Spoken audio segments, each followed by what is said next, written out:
أعوذ بالله من الشيطان الرجيم بسم الله الرحمن الرحيم سبحانك لا علم لنا إلا ما علمتنا إنك أنت العليم الحكيم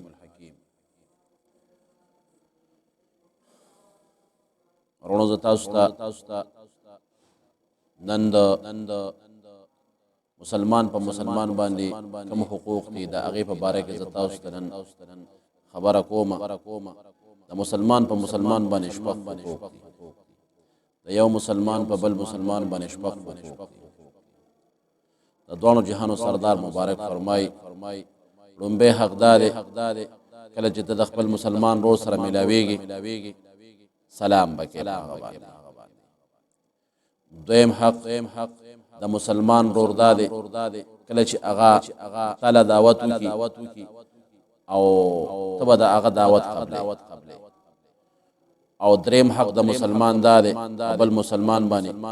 کله چې اغا پرنجي وکي دغه پرنجي جواب ورکول دي دا په مسلمان باندې او سلورم حقدار د مسلمان په بل مسلمان باندې چې کله مریض شي بیمار شي داغه بیمار پر سیرت لل داغه تپوس دا د مسلمان په مسلمان باندې حق او پنځم حق ادا کله چې وفات شي نو په جنازه کې داغه شریکېدل جنازې لتل دا د مسلمان په مسلمان باندې حق او شپږم حق د مسلمان دا چې کم سیز د خپل ځان د پاره خوخه هغه د خپل رور د پاره خوخه چې کم سیز ته د خپل ځان د پاره خوخه هغه د خپل رور د پاره خوخه اوس د شپږ سیزونه چې کوم دي چې مسلمان باندې د شپږ حقوق دي نو په دغه حقوق کې تاسو ته معلوم به ذکر وکړو هغه د سلام دی لومبه حق د سلام چې کله مسلمان د بل مسلمان سره ملاويږي دی او په هغه باندې سلام او په خسته الفاظو باندې چې ول پکار دي دا الفاظ دا سلام چې قرآن کې چې کوم دي پنځمه سپاره کې الله رب الجلال الله فرمای وَإِذَا حُيِّيتُمْ بِتَحِيَّةٍ فَحَيُّوا بِأَحْسَنَ مِنْهَا أَوْ رُدُّوهَا چې کله پتا باندې یو کس چې کوم دي سلام واچي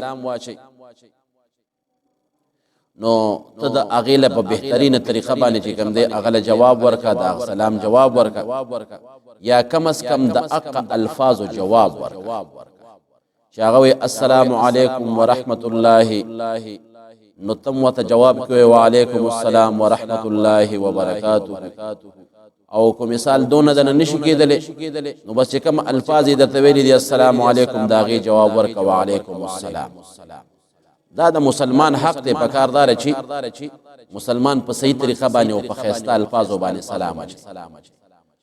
د سلام د تاریخ دا تاسو ته لغونده کې ذکر کوم چې دا سلام د کم ټیم نشورو شوی دی مسلمانان چې کله دا سلام اچي په یو بل باندې دا د کم وخت نه دی حضرت آدم علیه السلام د زمانه نه دا جاری دی الله رب ذوالجلال چې کله آدم علیه السلام په جسد حقیقي روح چې کوم دی واچو او جنت ته ولېګلو نو چې کله دوی جنت ته تشریف راوړو نو دوی ته حکم وشو چې په فرشتو باندې سلام واچو فرشتو باندې سلام واچو آدم علیه السلام ولېګیدو فرشتو باندې سلام واچو السلام علیکم اغي والله په جواب کې کوم دی ډیر خسته جواب ورکړ دی وعلیکم السلام ورحمت الله وعلیکم السلام ورحمت الله دا ورحمت الله اضافه ور سره کړی نو الله رب ذوالجلال آدم علیه السلام ته فرمایل چې ای زما پیغمبره داستا او استاد اولاد د ملاقات هغه طریقه ده چې کله د یو بل سره ملاقات کوي نو دوی دی په سلام باندې چې کوم دی یو بل سره ملاقات کوي دا خو د سلام مختصر غونډه کې هغه تاریخ مې ذکر مختلف اقوام دی په دنیا کې مختلف مذاهب دي او داغي مختلف الفاظ دي خود اسلام دا دایره چې سماله د اسلام طریقه چې کومه ده هغه منګو تاسو ته بهترین الفاظ یې خو دي دنیا کې هر قسم خلک اوسېږي مختلف زبانونه دي څوک انګریزان دي او څوک چې کوم دي سیکان دي او څوک هندوان دي دا غي مختلف الفاظ دي په مختلفو الفاظو د یو بل سره چې کوم دي ملاقات کوي انګریزان چې کله ملاويږي د یو بل سره په ګډ مارننګ او په ګډ نایټ باندې په دې باندې تاته د سحر او تاته د ماخام خیر وي په دغه الفاظو باندې ملاقات کوي او هندوان چې کله ملاويږي نو اغي وی جی رام جی ستاسو خدای ژوندې دي ستاسو خدای ژوندې دي او دا سیکان چې کله ملاويږي نو ست سری اکال دا شیخ حسن جان رحمه الله چې کوم دی خپل کتاب احسن المواعظ کې دا الفاظ لیکلي دي ست سری اکال دا خدای رښتونه دي دا سي الفاظ دغه کې استعمالي